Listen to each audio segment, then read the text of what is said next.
Nous sommes toujours au Festival des rencontres du 7e art de Lausanne et ce matin, je reçois, on va dire en fait, les fondations de ce festival puisque Vincent Pérez est en face de moi. Bonjour Vincent. Bonjour. Très heureux de vous accueillir sur la radio du cinéma. Évidemment, c'est un festival qui vous est très cher, on va le développer ensemble, mais c'est vous qui l'avez fondé. Nous sommes à la 9e édition cette année et on se trouve dans la ville de Lausanne et pour vous, évidemment, ça sonne fort dans votre tête puisqu'on est chez vous, si je peux dire. Oui, on est chez moi. Je suis né à Lausanne. J'ai grandi dans le canton de Vaud.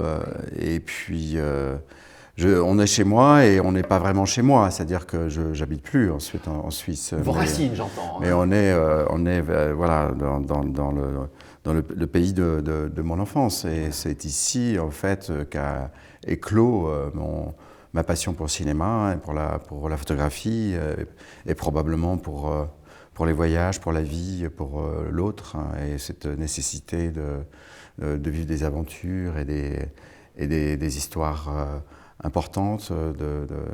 C'est d'ici que je suis parti pour découvrir le monde, en fait. Vincent, ce festival rencontre un certain succès, y compris au niveau de la notoriété de certaines personnalités. On va évoquer cette année le thème, etc. Mais beaucoup de gens, vous arrivez quand même à faire venir des gens de notoriété. Et comment est-ce que la magie opère entre des gens qui sont extrêmement sollicités, on peut l'imaginer, et puis finalement ce festival qui a une certaine particularité, vous distribuez qu'un seul prix, qui n'est pas vraiment un prix, c'est une sorte de prix d'honneur. Vous allez nous expliquer tout ça parce que c'est atypique. Est-ce qu'on peut raisonnablement le comparer à un festival comme les Lumières à Lyon, de Thierry Frémaux? Oui, en fait, vraiment, c'est le grand frère. Le Festival Lumière, c'est vraiment là que j'ai découvert la magie d'un festival où on célèbre le cinéma, où on projette des grands classiques et puis où on les redécouvre sur le grand écran. C'est absolument extraordinaire ce que fait Thierry Frémaux. Et donc c'était directement inspiré de ça. D'ailleurs, je lui en avais parlé au tout départ quand j'ai eu l'idée. Et ensuite, j'en ai parlé avec la Cinémathèque suisse, avec Frédéric Maire. Donc, ça fait vraiment partie de la genèse de cette nécessité absolue de raconter. Ah, il y a ça, puis il y a aussi l'histoire, en fait. C'est-à-dire que les archives de la Cinémathèque suisse se trouvent à Panta, et Panta est mon lieu d'origine, en fait, sur mon passeport, quand on voit mon lieu d'origine, c'est Pantin. D'accord. Où se trouvent ces archives? Où se trouvent ces archives, 85 000 films, juste à côté du terrain de foot sur lequel j'ai joué toute mon enfance. C'est marrant. Ouais, c'est vraiment incroyable. Et je me souviens très bien, à la place, il y avait une sorte de bâtiment, une sorte de grande ferme. Et puis maintenant, ce bâtiment a été transformé en un lieu absolument extraordinaire où on préserve des films, on préserve des bandes magnétiques, on préserve, je crois, je ne sais plus combien 1 million de photographies, des centaines de milliers d'affiches très rares. Enfin, c'est vraiment un lieu extraordinaire où on restaure aussi des films. Donc du coup, le fait que ce soit venu jusque sur les terres de mon enfance, ça a éveillé quelque chose en moi. Et ensuite, il y a eu une vision, j'ai une sorte de vision avec la Riviera, avec l'hôtellerie, avec le Beau Rivage et les autres hôtels, et puis le côté très étudiant, multiculturel de la ville a fait qu'à un moment donné, en fait, ça c'est vraiment. Après, il a fallu trouver en fait notre identité. C'est-à-dire qu'on a mis quand même quelques années à trouver notre identité. Maintenant, on l'a trouvée et je pense que j'incarne ce festival. Et je pense que les gens. Et j'ai aussi eu des équipes formidables, il y a les bénévoles, enfin maintenant on a vraiment aussi une vraie fidélité autour de nous. Oui, vous avez structuré le projet. Dans mes équipes, exactement. Donc le projet est structuré avec notre directrice que je suis allé chercher, avec mon épouse, Alexandrine Cole, voilà. À qui j'ai demandé de reprendre le bateau qui était un peu compliqué à reprendre au départ. C'était 2 ans ça à peu près? Non, elle a fait la 3e édition, ah oui, la 3e qui a été arrêtée avec le Covid. Ah oui, d'accord. Donc on a arrêté 3 jours. Donc du coup, c'est quelqu'un qu'on connaît. Mon épouse l'a connu il y a à peu près 35 ans. Et puis voilà, aujourd'hui, je suis très heureux de notre équipe. Alors pour cette 9e édition, Vincent, votre épouse Karine Silla est directement liée à la projection d'un film, un projet qui a été réalisé par 3 personnes différentes, enfin complices, donc votre épouse qui a écrit le scénario, Leïla Si qui est à la réalisation, et donc votre belle-sœur Virginie, qui est une productrice qui a priori a produit énormément de projets à taille différente. Expliquez-nous un petit peu cette complicité. Le scénario a été écrit seul par Karine Silla, donc mon épouse, qui est scénariste et qui est réalisatrice et qui est aussi romancière. Le scénario était tellement bon et efficace et je dirais, il était très moderne en fait, parce qu'il parle d'une femme qui se retrouve coincée sur une île, et parce que c'est une femme, elle subit vraiment une sorte de manipulation autour d'elle de la part d'hommes qui lui font porter, je dirais, la responsabilité d'un accident dans un hôtel de luxe. Et donc le film fait vraiment écho à beaucoup de choses aussi, aussi à la situation des femmes dans d'autres pays qu'en Occident. Et Virginie Silla, qui a produit à peu près 52 films, dont des très gros films, est tombée en amour avec ce scénario. C'est la première fois qu'elle produit d'ailleurs sa sœur. Virginie Besson est allée chercher Leïla Si, qui est une femme aussi très forte, puissante du monde du clip. Là, on parle de la réalisatrice. La réalisatrice, qui est une sorte de personnage, une figure importante du clip, de l'histoire du clip. Et donc, la réunion de ces 3 femmes puissantes, fortes, qui ont produit ce film avec une actrice, Nora Arzeneder, qui est absolument extraordinaire dedans. Donc c'est vraiment un film fait par des femmes, produit par des femmes. Elles ont toutes des origines, en tout cas pour les 3 fabricantes, sénégalaises. Et donc il y a aussi ce lien, je pense, ce lien des origines. Donc c'est vraiment un film très réussi. Et je suis très content de le montrer dans le festival. Mais c'est un film parmi la 50aine de films que nous montrons. Bien sûr, bien sûr. Et donc, il y a quelques films en avant-première. En plus, celui-là, c'est vraiment un film qui n'a jamais été montré en Suisse. Donc, ça fait plaisir de pouvoir révéler des films qui ne viendraient pas forcément aussi en Suisse. Donc, pour des raisons X et Y. Vous savez, moi, par exemple, mon film Une affaire d'honneur n'a jamais été sorti en France. Et d'ailleurs, je ne l'ai jamais montré dans mon festival.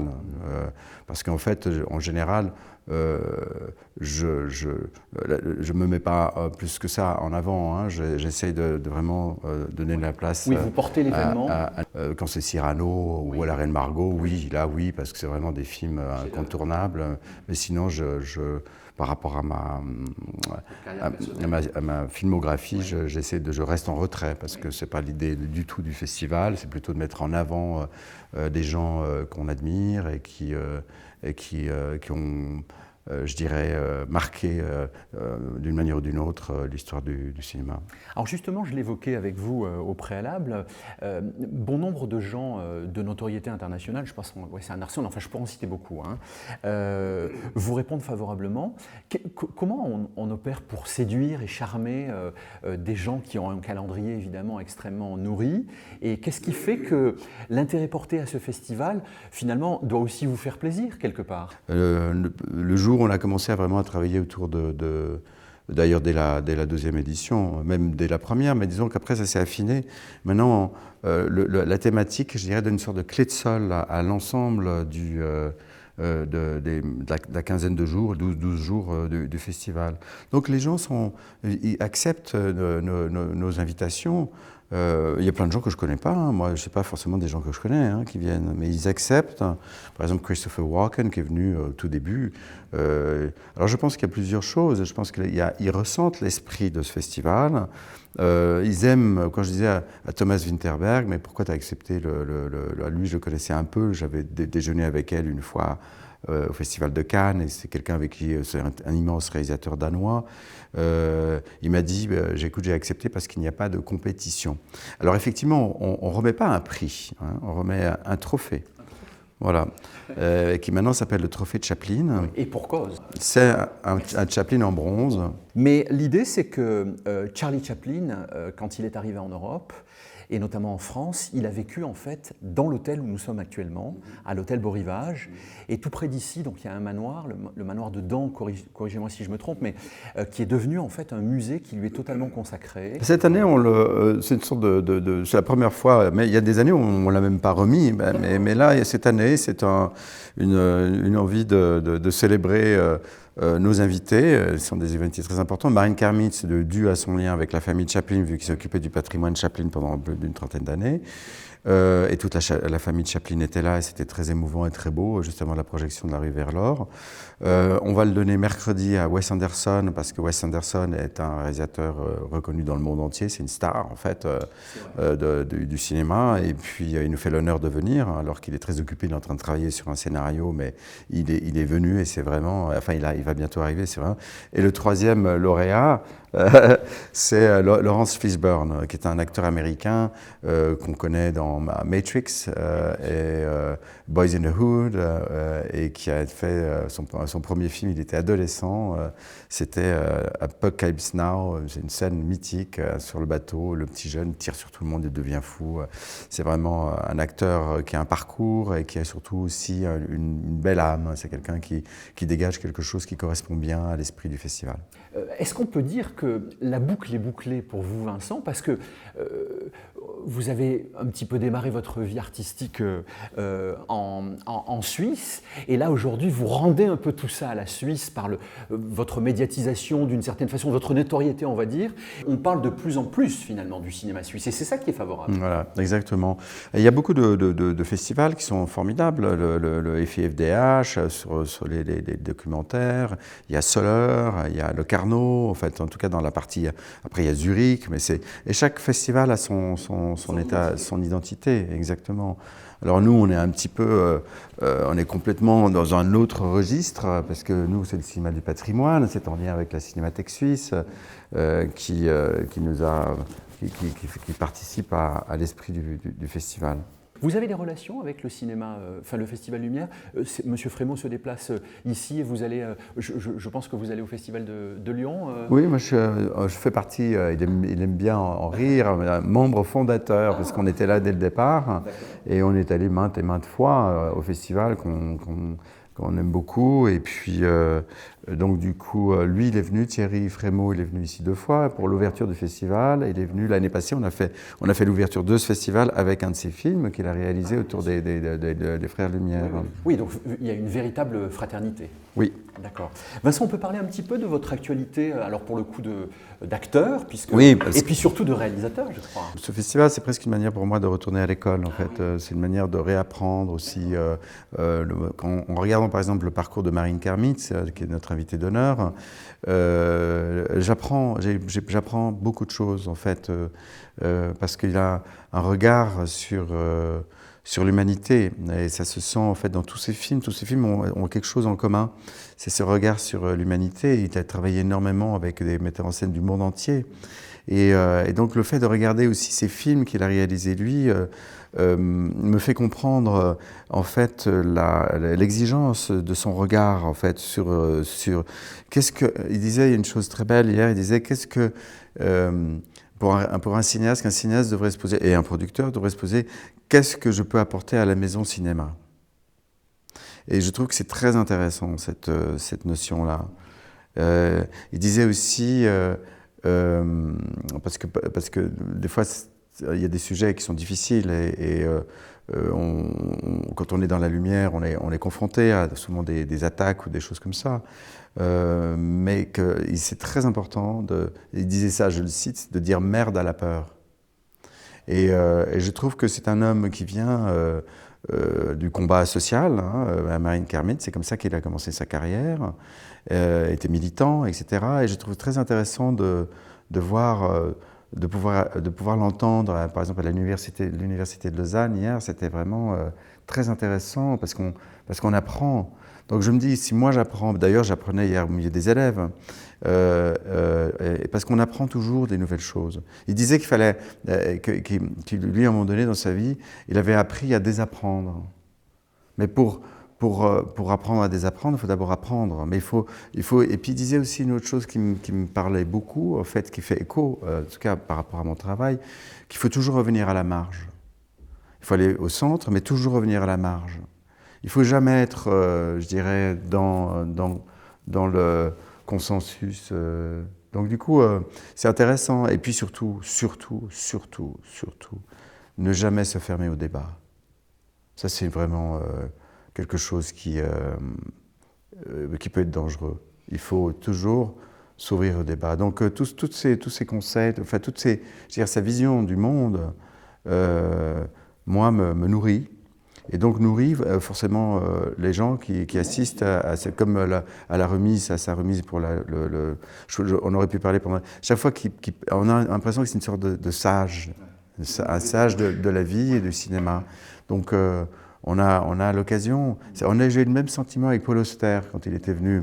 Il avait fait une masterclass extraordinaire que je revois régulièrement, qu'on voit sur YouTube. En fait, nos masterclass, on peut les voir sur YouTube. Ça, c'est important de le préciser, voilà. Effectivement. Donc, elles sont données sur YouTube et c'est vraiment passionnant. On parlait un petit peu de votre actualité d'acteur, pour le coup. Alors, j'ai oublié de préciser, vous allez monter sur scène avec Irène Jacob.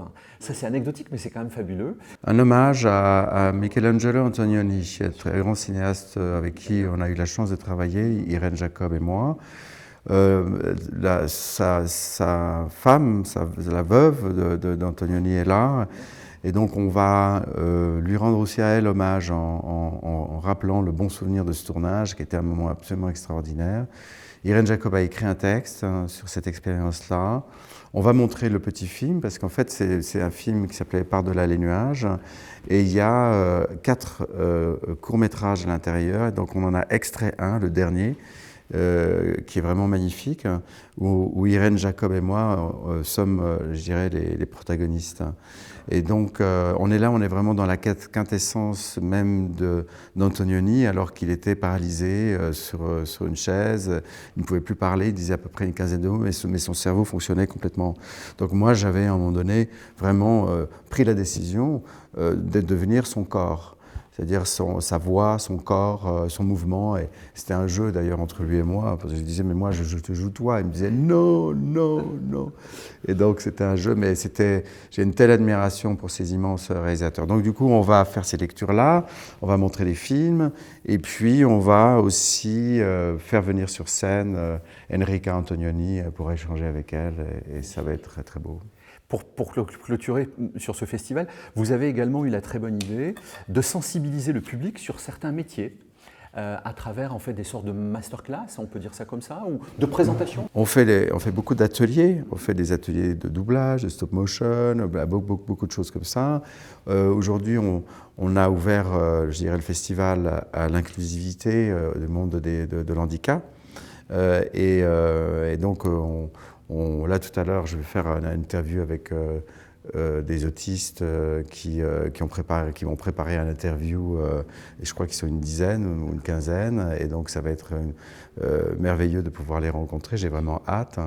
Et donc ça, c'est une des choses. Et puis l'autre chose, c'est aussi le rendez-vous avec un homme extraordinaire qui s'appelle Olivier Goy, qui est atteint de la maladie de Charcot et et on va montrer son documentaire qui est absolument bouleversant, absolument magnifique. Je vais le recevoir sur scène et on va communiquer grâce en fait à un ordinateur qui emprunte sa voix pour s'exprimer. Qui emprunte sa voix pour s'exprimer. Tout à fait. Ouais. Donc ça va être. C'est une grande personnalité. C'est surtout un homme de lumière et qui a décidé de rester dans la lumière. Parce que je pense que quand on voit son parcours, je pense que cette lumière-là, d'ailleurs il disait ça aussi, Marine Kermitz, il disait il faut surtout continuer à regarder le soleil. Donc du coup c'est ce qu'il fait lui, il regarde le soleil. Et c'est-à-dire que le soleil qui est en nous, la lumière qui est en nous. Donc il faut voir, je pense que le